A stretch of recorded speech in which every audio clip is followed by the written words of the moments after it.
And you teach inferences. My name is Dr. Kathleen Rotter. I'm from the College of New Jersey, and I'm here to talk about inferences. But I want to start, my actual disclosures are not that I have no relevant financial whatevers, but rather that I'm not like everybody else here, possibly, because first of all, I'm probably crazy. It's possible. And second of all, I'm not as smart as most people here. All right, I've been listening to neuroimaging and cerebral parietal temporal angiocytosis of the necroses of the bite. I don't know. And I love that stuff, and I love to look at it. But this is going to be much more of a hands-on, go use it in your classroom kind of thing. So I think at the end of the day, that seems to be a little timely for us. I hope it will be useful for you. This presentation grew out of a couple of things, but the first, and I'll just tell you that and go on from there, is that I was sitting in a classroom. I teach at a college now, college professor. I've been a classroom teacher. I worked at the State Department, and I was a director of special services. So I've spent a lot of time in special ed classrooms watching teachers teach. I also do a lot of teacher supervision now because I teach teachers, and I do expert witness work, so I end up watching a lot of teachers teaching in that variety as well. I was watching a speech language person. Well, I was watching a child, let me say that. And I saw him in the classroom, and he looked like my typical LD kid, and forgive me, child with LD, person first. And he looked like a child with learning disability, and he seemed very familiar to me. And then I followed him into the speech room because I figured, why not? And I had never done that before, followed the kid into speech. Speech person was doing a language lesson. And the language lesson went like this. Anne went to the park. She ate sandwiches. And then she said to him, who ate sandwiches? And she got stared at. And then he said, she did. And then he said, the teacher said, who's she? He went, how am I supposed to know? Like, they did not say at any point during my presentation, whatever. It's like, you crazy people ask me all these stupid things all the time. So then I was here at a workshop last year, and they were talking about inferences and how kids don't get inferences. So I thought I would dig into it. I believe that my job as a college professor gives me the opportunity to go read all the stuff that you would rather never have to read, and then maybe translate it into something that would be more user-friendly so you could take it to your classrooms. And if you love to do research, God bless, but this is trying to synthesize it. I got 2 mics, no waiting. All right, so what is an inference? I love Pinterest because you could just go hang there all the time, okay? But you get your clues from the text and you connect them to what you already know. Now I'm going to move quickly through this. My slides are online through the conference. 1 or 2, maybe 3 are new.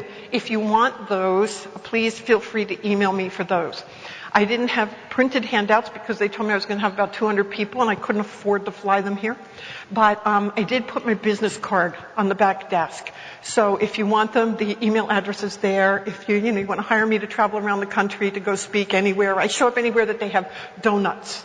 All right? So if you'll pull out donuts, I'll go speak. It's all good. All right? But please pick up a card if you have any interest in the additional materials. So, first thing I found is one of the most difficult skills that young readers need to acquire is the ability to deduce information that doesn't appear explicitly in the text. In other words, to infer. In inferential comprehension, readers must combine different types of information, putting their personal experience, prior knowledge, and information together with the text. You've heard this talked about before. If you heard Nancy speak on comprehension, she also refers to this. Inferencing, put another way, is using the clues in the text to find out what has not been directly stated. All right, so it said here, for example, I can't see well enough to do it. What do we got? Anna collected shells, then she went for a swim in the cool, salty water. And you say to the kid, where is Anna? And you get stared at again. All right, Anna's at the ocean. I had one little kid, we do some tutoring. We had one little boy, my student, read a story. He actually read it out loud. And the story was John got up to bat. There was a runner on first, second, and third. John struck out once, he struck out twice. He hit the third time, and he ran to first base, forcing in the runner. Yay. The college student said to him at that point, "Oh, what did he pick up? The bat. Did he hit the ball? Yes, he did. Where did he run? He ran to first base. What happened? A runner ran to home." Yay, she looked at me. She goes, "I don't know why they say he doesn't have good comprehension. He understood everything." And I looked at him and I said, "What were they playing?" And he stared. Okay? All he was asking were facts, you know. It's like if I say to you, the Glibberish ran into the hobbits to catch the blibbit. What ran? Glibberish. Where did they run? Into the hobbit. Why were they trying to run into the hobbit? Thank you. Do you have any freaking idea at all what I just told you? Okay? We have a lot of kids in school who are doing that. They can answer all the factual questions you can put out in front of them, these little details that they can pull out of the text that makes you think they know what they're reading. One of the things I think children with learning disabilities are wonderful at is trying to make you, actually it's been a long time since I was in the classroom, so I'll take this back, but I was going to say, they're excellent at trying to make you happy. Now, I think it's sort of the bipolar kind of thing, because they're excellent at making you crazy. And then they're excellent at making you happy. So they want to be able to answer the questions. So they will give you these little detailed questions and yet have no idea what's going on with anything, the story. So, making inferences has been defined as the ability to construct the text base and mental models that go beyond the information in the text. This is my college-y stuff, okay? You have to make a picture. To understand a sentence, one must visually process the individual words, identify and access their phonological, orthographic, and semantic representations, and connect those to form an understanding of the underlying meaning of the sentence. In other words, to comprehend a text, the reader needs to process and connect individual ideas to put it together into a coherent mental representation of the text. Which is why one of the best things you can say to a kid is, after they finish reading, is, "What did you see?" Now, I had one student read these kids a poem, and all I can remember about it was that it started off, I knew we were in trouble, the kid was in like second grade, and the poem started off, "The sonorous sands swept across the valley." And I went, we're ruined. Okay, second grader. And when she finished, I had taught her to say, you always end by ask them to close their eyes and tell you what they see. So she did. She asked the little second grader, "Close your eyes, tell me what you see." And she just opens her eyes. She goes, "Tell me what you saw." She goes, "Blackness." Really? Yeah, it was very, very dark. Okay? If we can't see it, we haven't created any kind of visual image of it. And the visual image is very powerful. All right? Among children with similar decoding skills, the ability to generate inferences distinguishes elementary school-age kids who comprehend successfully and those who score poorly on assessments of reading comprehension. So what they're saying is kids even who have the same decoding skills, we know that structured literacy is all about, its big focus is on teaching kids to decode efficiently and automatically. But even when they get to that point, the difference is the ability to generate inferences can stand between being a good comprehender and a weak comprehender. Okay. All right, so inferencing is among the higher level factors. These higher level language skills are inferencing, comprehension monitoring, and text structure.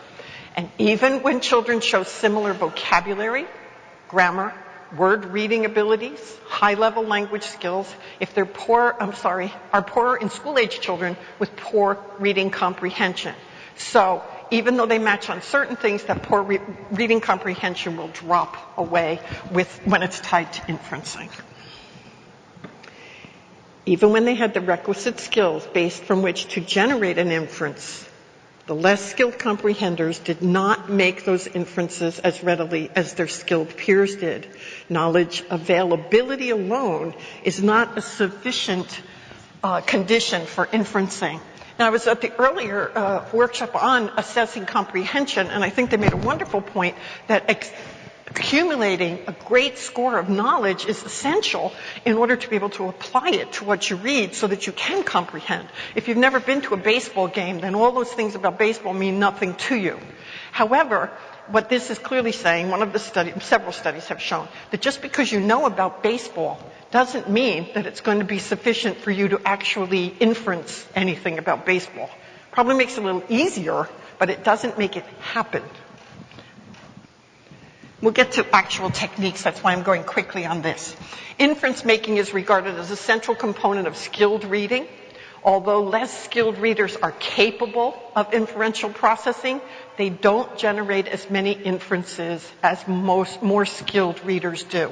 So you start to see that inferencing is that big dividing point. Kids who can inference versus kids who can't are making up the difference between kids who are good comprehenders and kids who are not.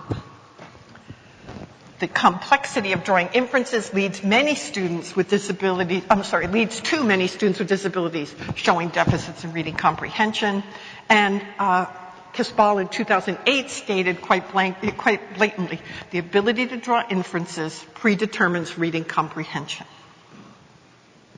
Now, I don't know about you, I taught for a lot of years and I teach people how to teach, but at the same time, I don't think I've devoted very many lessons to teaching my future teachers how to teach inferences. It kind of goes by like, and you teach inferences. Don't forget to do that. Right? Fair enough? And everybody, you're just sitting there going like, okay, I'll be sure to do that. So, we have a body of research. The good news is that if you intervene in reading comprehension, the research on reading comprehension has established that these kids can be taught to use inference-making strategies effectively. And one of these studies that I cited, for example, is Kane and Oak Hill. And I've given you like 5 or 6, including one that's a review. So what we do know, thank goodness, is you can teach them these inferencing skills. The second thing that's good news is inferential training was more beneficial for the less skilled comprehenders. So giving training, this is one of those wonderful things where the kids that are struggling with comprehension, when you give them the training, the weakest kids benefit the most, which doesn't happen very often with the instruction that we give. Inference training was more beneficial than decoding training in improving comprehension. Now, that's understandable. I mean, you have to have a certain baseline of decoding or you can't comprehend anything. That's just a fact. But intense decoding training as compared to intense inference training, the inference training had a better effect on the children's ability to comprehend. Okay, so now we're in an Orton place. We're in a structured literacy place. So I thought this should sound familiar. Underpinning the research is the assumption that we must explicitly teach the skills they need for comprehension. It's so funny, this term. I don't know, how many of you are like Orton certified something? Everybody, right? Some of you, how many of you are 3 different Orton certified somethings? Because once you get it, it's like an addiction. You know, the first certification is sort of free, but the next 200 cost you $1 million or something. Anyway, everybody goes chasing the linguistic rules and the Orton rules. And what's interesting about this is when I try to teach my students how to do structured literacy, you begin by saying it's explicit. And they all go, oh, yeah. And then they think that explicit means say it once. I've said it, therefore it's done, you know. One of my students this semester just said to me again, they're adorable. She said to me, we worked on the short sound of the letter E this week in a consonant, vowel, consonant, closed syllable word, and so next week I'm thinking we'll move on. I have defined special ed as knowing 5,000 ways to teach the short sound of the letter E in a consonant, closed syllable word. But she thought she was done, all right? So the explicitness of it is what I think is key, something that we have to get to. So the other thing is I'm interested in listening comprehension, and so I did look at that, and they did demonstrate that listening comprehension is the same. These kids are not making inferences when they listen, just as they are not making inferences when they are decoding themselves. So we can't get around the inference problem by reading to them or having electronic text. It will not help their comprehension. Now, the sad news, I've taken to dog pictures. I'm very fond of them. Is he the saddest thing? At the same time, there's almost no experiments going on that specifically target inference instruction. So the things I'm going to show you today are from articles that appeared in journals, but at the same time, I can't tell you, nobody's out there doing like a meta-analysis of best approaches for teaching inferences, because there just haven't been enough studies done. There just doesn't seem to be enough focus in that particular area. So what I'm doing instead is sort of giving you some of my opinion and shopping some of the articles that are available. So I'm going to start with my opinion. One woman's opinion, and that is mine. We know there were Rotterisms in the world. I'm Rotter. My kids know Rotterisms. So this is one. And that is, it's my opinion that our struggling readers don't expect text to make sense. I don't think they expect it to make sense. If you ask them why they read, what did they say? To get done. To finish. To get to the end. Not to learn something, find out something, figure out something, anything like that. I said it never has made sense, so why should it start now? Text does not need to make sense to them. So we need to establish a zero tolerance for text not making sense. And that is stepping back and saying, I'm not going to let these kids read anything without checking to make sure that they really understood what they just read. And when we talk about explicit, that's going to be backing up quite a bit, really, for that. But it's stressing, just like you do with decoding, that we are going to make sense. Every single thing you read is going to make sense. So what I do with my students is now I actually have them stopping after one sentence with students when they begin.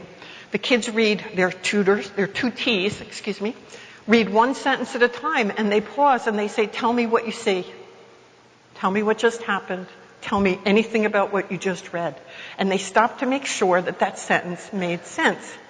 Now, last year I sat in at a presentation. I'm so sorry I don't remember the researcher's name. But they were doing research on middle school children's comprehension of text. And one of the things they pointed out in that is that when a child makes a mistake with the first sentence that they read, they carry that mistake through the rest of their reading. And it was brilliant. I'm sorry, I'm going to be paraphrasing completely. But they showed a paragraph that really, it stuck in my brain, but not literally, obviously. It was a paragraph, something about the story where it said the boy and his mother and father got in the car and they were driving to the country to see his grandmother. But there was a word in it, started with G, and the kid read it and he said, the bride and the groom were going to the country to the wedding. Now, it said the boy and the girl were going to the country to see their grandmother. So where that came from, but that was sentence 1. They didn't correct it. They let him read sentence 2. He continued with the wedding theme throughout the rest of the story. There were cows that went to the wedding. There was a barn that went to the wedding. There were many things at this wedding. But that's the interesting thing. Once they committed to the madness, they stuck with it. Okay? Which I do find adorable. And I find it somewhat more hopeful than the children I have who read, like they come across Michael in a story and the name is there 6 times and they call the kid something different every time.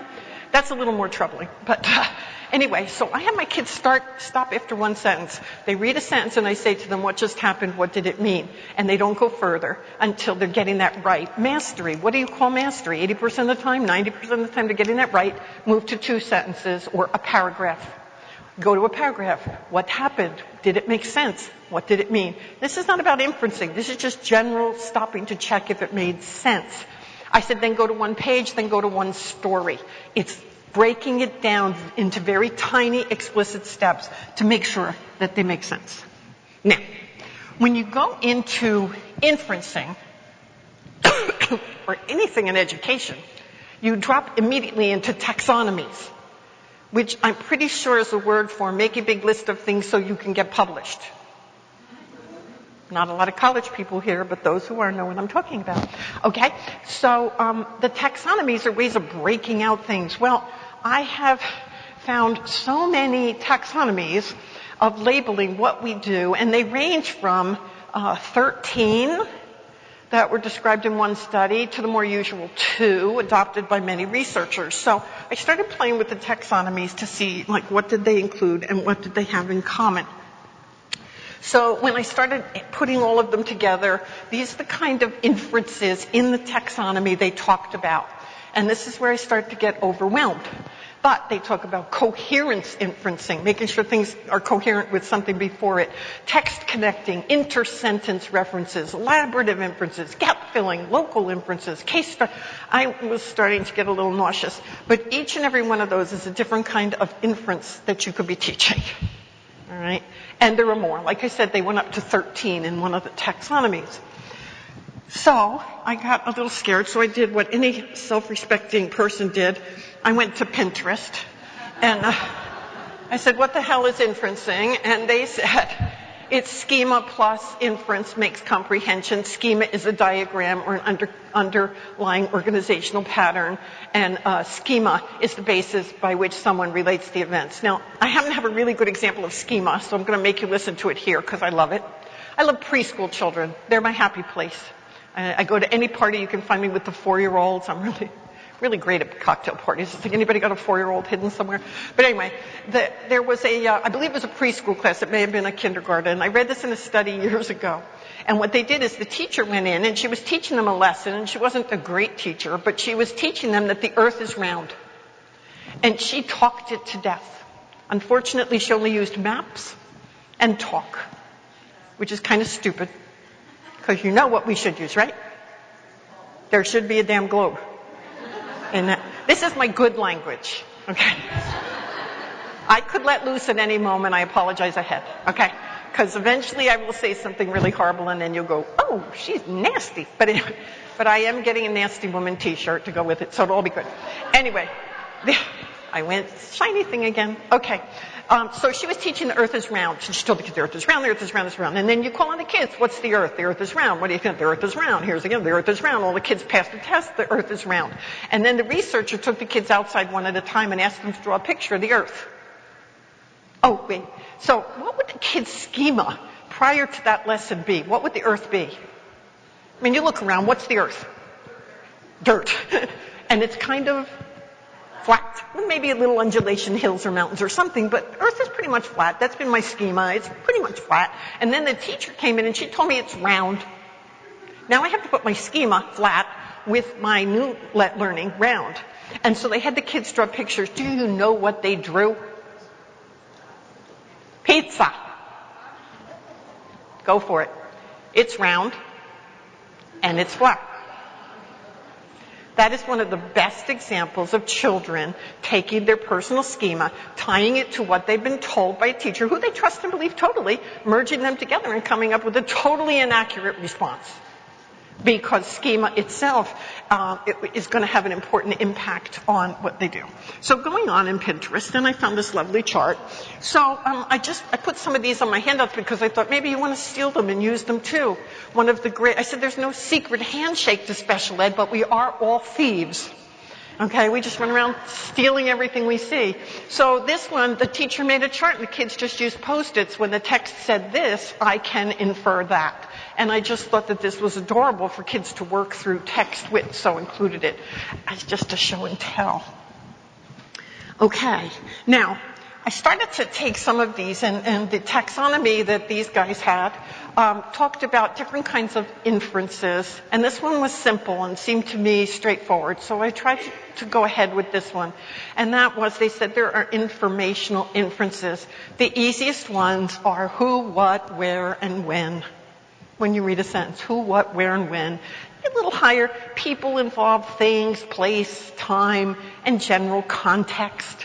And then maybe a little further up, you can talk about who's doing what to whom, with what instrument, under what conditions, in what place. We can get fancy.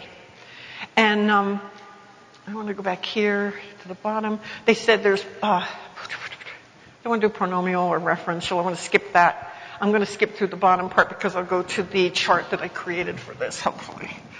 All right. They also added logical inferences, which are motivational causes for a character's feeling, where you have to infer why the character, these are very high level, why did the character do what the character did?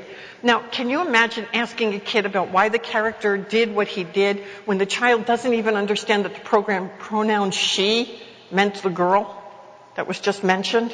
And you're asking to think about what somebody's doing or why they're doing it. And then they went to cause or consequences, conditions for the events to occur. One more. They also put in evaluative inferences where you have to assess significance, morality, validity, and it's very sensitive to your own background and belief system. I don't think I'm too biased to say that that last sentence is an example of our election this year. Meaning our belief system as we walk into it very strongly influences our inferences that we make about everything the candidate says, regardless of the candidate. Our background drives our inferences with that. So what I did is I tried to put it into, one of my dear friends said to me that she thinks I think in boxes. And I said, yes, I do. I like charts, I like boxes, they help me think. So I tried to put it into a box here and give an easy referent, which is the pronominal, or the antecedents of a pronoun, referential or antecedents of an action, Spatiotemporal are the events in time and space, in place. Elaborative are additions to your world knowledge. Motivational are those causes and feelings. Causes or consequences are the events and the conditions necessary for events to occur. Now that's still way too complicated for me. So I was thinking, I'm not ripping it off in case anybody's here from the company. I'm not ripping it off. I am ripping it off. But there's just a little lie and a little truth all at the same time. I was thinking about visualizing and verbalizing and what they do for comprehension. And so I was trying to make a little bit of a simpler set for kids. And this is what you don't have, because I came up with this later. So this is what I would send you. But you can make one easily yourself. I just pulled a bunch of little cards and thought we could develop cards for children which had these pictures on them to cue them out, and we could use it in a very similar manner to the way we use the visualizing and verbalizing cues. But if you don't know that, it's still a simple task, and I would be much less complicated. And that is to say, we have a card for who. We have a card for what happened. We have a card for where. It's in a map. We have time, what time. We have the emoticons for what emotion is going on, and we have a why. I couldn't figure out a why. I was going with the letter Y, but that seemed wrong. So I just went with the question. All right? Now, just those 6, and we could start kids in very easily. I can imagine you taking those cards, dealing them out to kids, and saying, this is what you're in charge of. When we read this next paragraph, see if you can figure out your part of this. I could see them being face down on a table and picking them up to decide which one they're going to answer. Or just having the kids look at them as they work their way through the text. But using them to guide the children to make inferences about what's going on in the program with regard to comprehension. Now, I also made some more complex ones, and I debated about lying to you, but then I thought, no, I probably shouldn't do that. So even though these are wonderful mnemonic devices, somewhere between the time I made them and now I forgot what 2 of them stand for. That's because I'm old. But anyway, so the conditions or climate was one. The tools, I think, go back to instruments, but damn, I'm confused. The smell, of course, is easy. What do you hear? What do you smell? What's the setting? And then what are the size or shape? Is the last one over on the corner. Any of those can be used to have kids talk about what they just read, and it's a nice visual cue for the kid to either hold while they're reading or to refer to after they read to be able to give you those kinds of responses. Now, I have more strategies. I pulled this off, of course. I just think it's adorable. A pronoun is a noun in disguise. And you have the happy little chart up there. I was looking for pronoun jokes. Trust me, there are none. But I did find one that's mild. We'll see if you even giggle, because I was like, I am a desperate woman. The teacher said to a child who was not paying attention, give me 2 pronouns. And he said, who? Me? That's all I got. There are no pronoun jokes, okay? It's just very sad out there. I want to talk to you, though, about the pronoun issue, because to me, the pronoun issue is a really big deal. Poor comprehenders find pronouns difficult to resolve. That sounds so adorable. I cannot resolve my pronouns. But the less skilled group comprehension could be improved, at least to some extent, by simply teaching them about pronouns. So the way you go after morphology, you're teaching a particular part of a word, I believe you should interject units, and one unit being just, what do we do with pronouns? What are we going to, it's like, how do we solve a problem like a pronoun? All right? So an example here is, of course, I said Tom was sad that he had no toys to play with. That's one way. When he was lonely, Juan wanted to call his mother. And then the questions would be completely pointed at the pronoun. I don't care about anything else. The question is, who had no toys to play with? Who was lonely? Who wanted to call his mother? So that your lesson is only about one goal and one goal only, and that is to help the child understand how to figure out who the pronoun means. That will enhance their comprehension ginormously, being a wonderful word that I love very much. All right. Have you heard of the floras? Anybody? I love that. It sounded like flora, so I went with flower, because really, where do you get a picture of flora? It doesn't exist. You all look a little mystified, but I made it up. Okay? So, anaphora, Cute little girl. No. Anaphora is, Susan dropped the plate, it shattered loudly. The pronoun is an anaphor. It points to the left towards the precedent, the plate. Susan dropped the plate, it shattered loudly. And anaphora is a pronoun that comes after the word it's referring to. All that anaphora means is that it comes after it. I don't know that we have to teach kids that word. I just thought it was cool to know the word anaphora. At dinner tonight, drop it casually. People will be impressed. I know anaphora now. The music stopped, and that upset everyone. This one is an anaphor. It points to the left to the music stopped. All right? So teaching kids, and whether you want to or not, anaphors refer to the left. But then we have another phora, cataphoras. This is, look at this on the top. This is a definition. Included in the broad sense of anaphora, a species of endophora. This is like a really terrifying science lesson. But anyway, a cataphora points the other way. That's all it is. Because he was very cold, David put on his coat. He points the other way. All right? The pronoun is cataphor because it points to the right. His friends have been criticizing Jim. Points to the right. In their free time, the kids play videos. Points to the right. Those are cataphoras. Again, I don't think we need to memorize those, but there is some interesting research out there about how difficult various pronoun references can be. And that's what I wanted to show you. The ability to decide on the referent of a pronoun, who do they mean when they say this pronoun, depends on a number of things. Number one probably is the distance between the pronoun and its antecedent. The distance. And I'll show you some in a minute. The selection of a referent demands more on passive storage of the sentence. You have to search for possible references. If they're very far apart, you have to hold the whole sentence there to figure out who the he refers to. The distance over the referent can be computed, has been shown to be partially dependent on the reader's working memory. You've been hearing working memory all day, I'm sure, but our kids don't have any. It's this big. You say, hello, how are you? They heard hello and how. Because their working memory got full and then they had to stop and wait until they had more space. All right?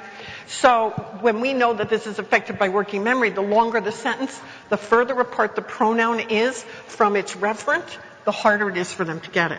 So I stole this from the IDA website, and I named it the Rotter Structured Pronoun Program. I can't say it. The Rotter Structured Pronoun Program. I like to name everything the Rotter something. All right? This is a beautiful drawing that they put up there about how a structured program works and how we use systematic, explicit, and diagnostic techniques for structured literacy. That's true of all of the structured literacy programs. So I made up my own program. And what I said is, let's do the program difficulty. Whenever you teach an Orton program, at least my understanding of it is, don't you always have a scope and sequence? I always call it the bang for the buck. Like, you always teach closed syllable words first because those are the most commonly used, and those are the first ones you teach. Nobody starts off with the rare exceptions. You start off with the thing that's going to happen the most, but also it's easier, not easy, easier than some of the other things. And I think we should have a scope and sequence for pronouns in teaching pronouns. And here's what I think is the scope and sequence. First is, easiest is the order is when the pronoun comes after the noun. So an example is Juan had fun when he played baseball. Research would suggest that's the easiest one for kids to solve, so that's where we should start. Second level order, the pronoun comes before. When she found the dollar, Mazish was happy. That pronoun she is before the noun. That's a little harder. Distance from the noun. Prizzy played on the beach and swam before she went home. I've created a lot of words in between the noun and the pronoun, making it harder. And level 4, multiple nouns where you have to pick. And that is, this one, Mary and Rob had money, but she had more. Even that sentence would be difficult, even though that happens to be, it's a boy and a girl. They got to figure all of that out. So, given that I'm suggesting this as a scope and sequence, and it is based on the research findings, then I would say we begin always with an assessment to try to figure out where the kid is. So I said, why don't you go home and make up 5 sentences for each of those levels? Just do 5 sentences. And have the child read the 5 sentences and tell you who the pronoun is referring to. If the kid gets all the level 1s right, check. They know how to do that. They get a level 2, check. They get a level 3, check. They get a level 4, so we move on to something harder. All right? A simple assessment to figure out if they really understand the pronouns. Then I said, beginning with the ones they've missed, give them explicit and focused practice and only move when that level is mastered. Exactly like you do with decoding. Exactly the same, only it's pronouns. Now, there are other strategies that are out there, so I'm going to take you through a couple quickly. I used Mickey because, he's nearby, I think. I haven't seen him, but he's supposed to be around here somewhere. And if anybody's found a van that will take you there for no money, I will be happy to go. But anyway, by the way, my first inference when I got here I do shiny thing moments where I go sideways. I'm sideways now. I ate breakfast here yesterday. My husband and I ate. It cost us $75 to have breakfast, and I made an inference that I was going to starve to death while I was here. So if anybody finds cheap food, please let me know, because I'm going to lose weight. It'll be great. But anyway, the detective strategy is, and this is the study, detective questions, a strategy for improving inference making. And what they did in this study is that they, step 1, they teach the concept, then they teach differentiating questions, and they teach clues. Now, I'll give you each of those, so you don't have to copy them down. They teach a concept of inferencing. So in my mind, these kids are a little bit older. I'm not going to start with the babies. Explain what inferencing is. Explain that they're looking for hidden information. Present a simple sentence. Ask an inference question. Like Sandra went outside without a flashlight and could not see. What time of day is it? Simple inference. And have the group solve it. Present a second example. That's the concept of inference. And then what they did is differentiating questions. The purpose is to assist the kids in learning to differentiate between two kinds of questions. One is transparent. You can name it anything you want. Transparent questions are the answers right there in front of you. What we always say in the book. It's in the book or in your head or in the world or in outer space on occasion. Okay, so in the book or transparent questions, and inferential questions, which they call detective. I'm thinking when you're working with little kids, you give them little magnifying glasses. And you put them to work on whether it's a regular question or a detective question. Then what they did in their intervention is, for this purpose, the text should meet the following criteria. Has to be short, about 100 to 200 words. Has to be a narrative, so that everything kind of makes sense and responds to everything else before it. You can use expository tests, but later. It should contain vocabulary suitable for the age of the child. Poor vocabulary knowledge can cause problems with the reading comprehension. So you want to have words that the child knows for that. And then what they did with the kids is they gave them a paragraph and they practiced transparent questions. They gave them a paragraph, they had them read, they asked them two questions. One transparent, one detective. They had them underline the answer to the transparent, and then they said to them, now can you underline the answer to this second question? And when the kids could not find the answer, hopefully, to the second question, that's when they discussed that it was a detective question, and they told them to go back and circle clues. Just go find clues. If you find any clue, let's just talk about the clues. And the kids worked their way through the paragraph like that until the clues gave them enough for that. So the children made their way for the clues. They looked for the clues to try to come up with answers that weren't right there. Now, I kind of hate the last thing they did because I can't imagine ever getting there, but they threw in trick questions, and those couldn't be answered either way. I see that leading to madness myself. I see little children going, I must find the answer, and I will find the answer if I have to die finding it, but they did throw in the third kind. So again, I created a box for you here. And so a sample is, they gave him I made this up. Rob was walking down the street wearing his best suit. Oh no, he said as the car nearby ran through the puddle. I will never get to the meeting on time now.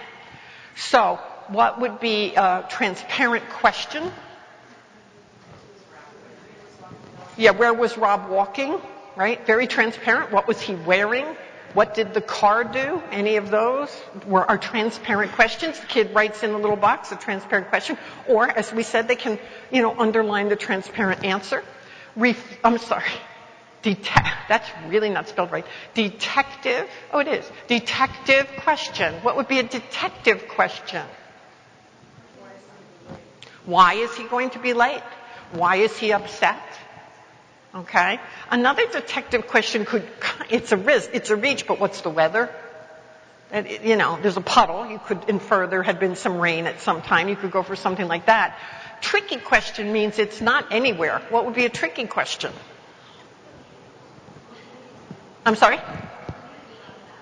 What was the meeting about? That's a great one. What was the meeting about? I have no idea. You can't know. So what you're trying to teach the kids is that there are some things on the page, there are some things you can figure out, and there are some things that are just not there. In my class, I always tell my students to take a wild ass guess, which we refer to as a wag. I said, take a wag for anything just to get them going. But in this case, it's helpful. But don't do that with the little guys, because then they'll be wild ass guessing everything. You'll be like, what was the purpose of the meeting? And they'll say, I see puddle. I think it was going to be about climate change. You know, and then you're ruined, you know, from going anywhere. Okay. Another technique is called lexical inference training. The names are always bigger than the thing. I love this. Given a sentence, each child picks out a word and tells you what they can learn from that word. I think this could be a fabulous game to play, a fabulous lesson. So I have a sample here, and it's not showing, so we'll show it. Sleepy Tom was late to school again. What word could we pick to know something? Can anybody pick a word? I know I have to deal with the front because I can't hear the back, but you could yell it out. What word do you want to pick? Sleepy? Let's pick out sleepy. What does it tell us? Tom's tired, or somebody's tired. Sleepy, they're tired. Maybe didn't get enough sleep, or maybe, you know, they're just sick, or maybe there's 100 reasons why they could be sleepy. It tells us stuff. What does Tom tell us? It tells us who? It tells us something else. Generally speaking, Tom is a boy, generally speaking. All right. Was late to school. We could do late. Talk about what late means. What does that tell us? What does school tell us? He's a student or he's a teacher. And again, what does again tell us? It happened before. You take one sentence and you can have the kids ripping out the real meaning of all that. You do that with morphology. You do that with the meanings of words when you take them apart. This is kind of morphology of sentences in a way. It's stripping down the sentence so the kid can get all the stuff out of it that they possibly can. Okay. Now they said, I'm sorry? You can expand that, by the way, to paragraphs. All right, so this one is more complex. Strategic instruction produced a positive change in the student's ability to respond to inference-type questions on tests. This one is going to be coming out of Deshler, with Deshler and Schumacher, whose work is always amazing. It's a much more complex strategy. I'll refer you to the article, because when you're teaching strategies in this way, you're very systematic. But in essence, they started with you interact with the passage and the questions. They preview the passage. They read the questions and mentally identify two main categories, what's factual and what's inferential. Then they say note what you know, and they activate background knowledge. Then they say find the clues, explore more details, and go back to the questions so you can answer it. This one I would say please go read the article, because Deshler does strategy instruction. It's going to be very detailed, very specific, and have very clear guidelines for you to follow in order to do it in a valid way. All right. Now, what I did here was I took the article and I made it into another chart, because I couldn't follow all of that. So if you want the chart is a way of saying the steps. So it says the first column is interact with the passage. It's got 3 things you have to do. Then the second is note what you know. The third is find the clues. Then explore more details, and then return to the questions. I work better with checkoff lists, but I believe our students work better with checkoff lists. I think with executive processing problems, they can't remember the steps. So I created this so that we could work either as a class together. This could be on a smartboard, it could be on the wall, or it could be in the hands of the children. It could be on their desk as they're working through it, so that they would remember how to check each of these. People are snapping pictures. My slide is famous. I will photograph, no. Another one of the strategies that I located was called act and check. Act and check, these are all options for you. They all made positive growth. So it's a 4-step comprehension strategy. It opens with A, ask yourself a question. C, consider the text. Think about what you know and make a good guess. This is not predicting. This is inferring. What can you guess about what's happening now? Not what's going to happen in the future, but what's happening now. And then check your guess. So you teach children this strategy. They practice it. I would say this would be a better strategy for kids who are a little closer to knowing how to do it. I'm not going to give this to the babies who don't really have a clue where to go into an inference in the beginning. I want to give you another good idea. Somebody was talking about strategies before. A teacher that I work with came up with this, and I'd like to share it. When I was a director, I was trying very hard. You have all these strategies like this one and scroll and cops and all kinds of good strategies and slant and things. But I said, well, it's wonderful. You have them up in your resource rooms. But it was a middle school. I said, couldn't we get them up in the room, in the regular ed classroom so that when the kids need to refer to the strategy, they could just look up on the wall and remember their strategy, since we know they have weak memory. And so they tried, and it turns out that, forgive me if you're a middle school teacher, but it turns out middle school teachers do not share their walls easily. They were like, you want to what? Like put something on my wall? No, it's mine. And there was a lot of crying, and you would have thought I was taking dogs in to pee on their walls, but it was okay. So I went in and I saw the teacher. I said, how'd it go? She said, I can't get anything on any wall. They just won't let me touch their walls. And I was like, I will take care of this. I'm going to go all godlike. I'm going to the principal, and I'm going to have a dedicated space in every room for special ed. You're going to put up your damn things. And I was all, doing my thing. And she went, you need to calm down, which she was very good at. You need to calm down. And then she said, I took care of it. And I went, okay, how'd you do that? Well, she came up with the most brilliant solution, and I'm sharing with you now. If you've taught a kid a strategy, what she did is she printed up the strategy in a small print on a card the size of a credit card, and she laminated it, and she put it on a key ring. She gave it to her middle school kids and told them they were their credit cards to learning, and they carried them with them everywhere they went. So if they needed a strategy, they pulled out their key ring. Now, if anybody gave them a problem, we were prepared to put it in their IEP that they were allowed to use their strategy key ring as an accommodation. And we didn't just hand them random strategies. That's no good. We handed them the ones they had been taught to use. So I thought, what a brilliant and easy solution. Plus, the strategies are in their pocket. The strategies are there for them to use. And I'm telling you, these were middle school children. They thought that the cards were cool. That's a very hard thing to accomplish with middle school kids. So it worked beautifully for any kind of strategy you want to send with them. Same thing goes for math formulas if they need those, or some kind of, I've lost it, any kind of strategy you've set up with letters as well. Okay, the how do you know strategy is very simple. Read a passage, very simple. Ask a question for inferencing, get the answer from the group, and then ask them if it said that in the book. Pray to God they say no. And then you say, well, then how did you know? How did you know? All right.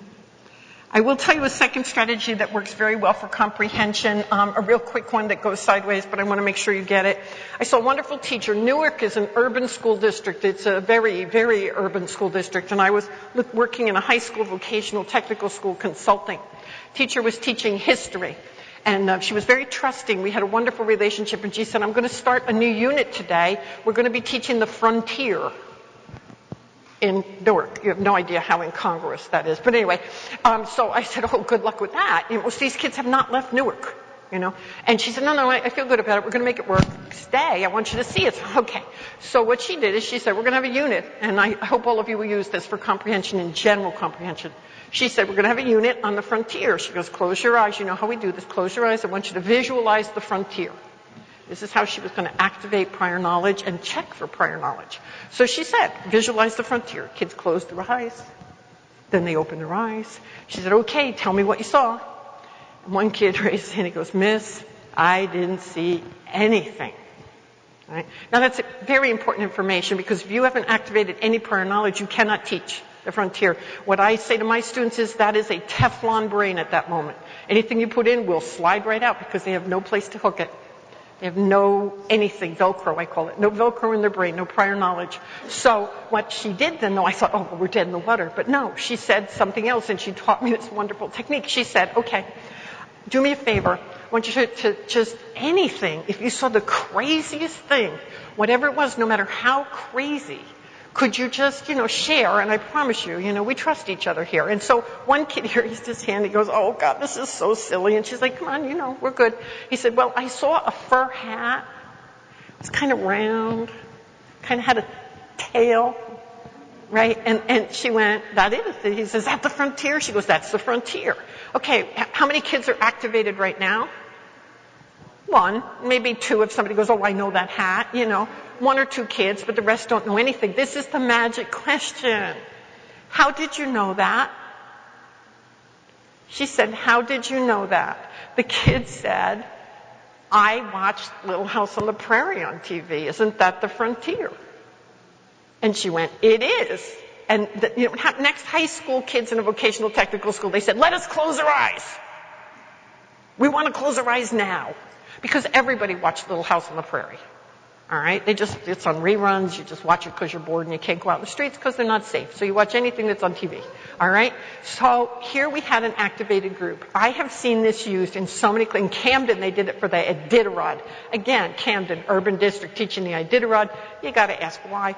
But when they did activation, when the girl said, I saw the movie Snow Dogs, or something like that. Everybody had seen the movie. Everybody is now activated. Every kid could give words, background, knowledge, everything. Everybody's into the lesson. So I hope that you would use that because it's an amazing, amazing strategy. All right, one of the other strategies, you've seen this, I'm sure, before in English lessons. They teach it to all of our elementary teachers. It says, I say, and so. And so the first column is, here's the question. For example, why did Goldilocks break Baby Bear's chair? And then it says, find information to help answer it. So, it says she sits in the baby chair, but she's not a baby.